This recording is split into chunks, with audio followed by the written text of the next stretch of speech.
নাম মানস ঘোষ, শ্রেণী চতুর্থ, হযরতপুর ২ নম্বর প্রাথমিক বিদ্যালয়। প্রবন্ধ: কেমন হবে আমার বিদ্যালয়? এই প্রবন্ধটি আমি আপনাদের কাছে পাঠ করে শোনাচ্ছি।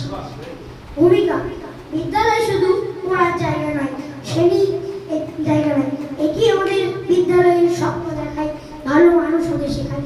তাই আমি এমন একটি বিদ্যালয়ের স্বপ্ন দেখি যেখানে পড়াশোনার সঙ্গে আনন্দ ও মানবিকতা সমান গুরুত্ব থাকবে।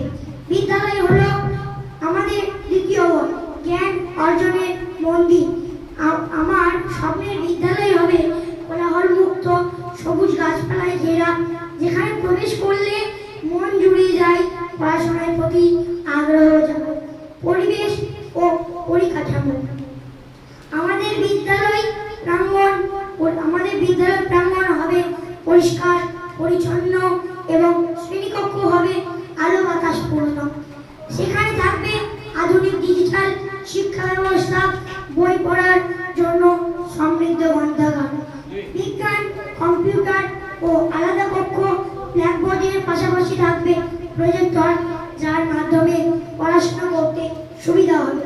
শিক্ষক ও শিক্ষিকার মান: আমার বিদ্যালয়ের শিক্ষক শিক্ষিকারা হবেন অত্যন্ত স্নেহশীল বন্ধু ও পথপ্রদর্শক।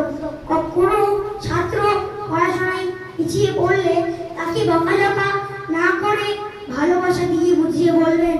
এখানে মুখস্থ বিদ্যার বদলে আনন্দের হাতে কলমে শেখার উপর তারা জোর দেবেন।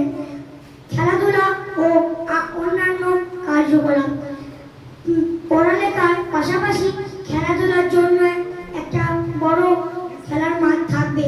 নাচ, গান, আঁকা, নৃত্য, বিতর্ক, সাংস্কৃতিক অনুষ্ঠানের জন্য একটা সুন্দর মঞ্চ থাকবে।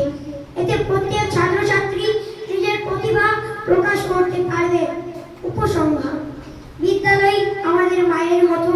আমার স্বপ্নের বিদ্যালয় এক স্থান হবে যা একজন দায়িত্বশীল ও সৎ আদর্শ নাগরিক হিসেবে গড়ে তুলবে।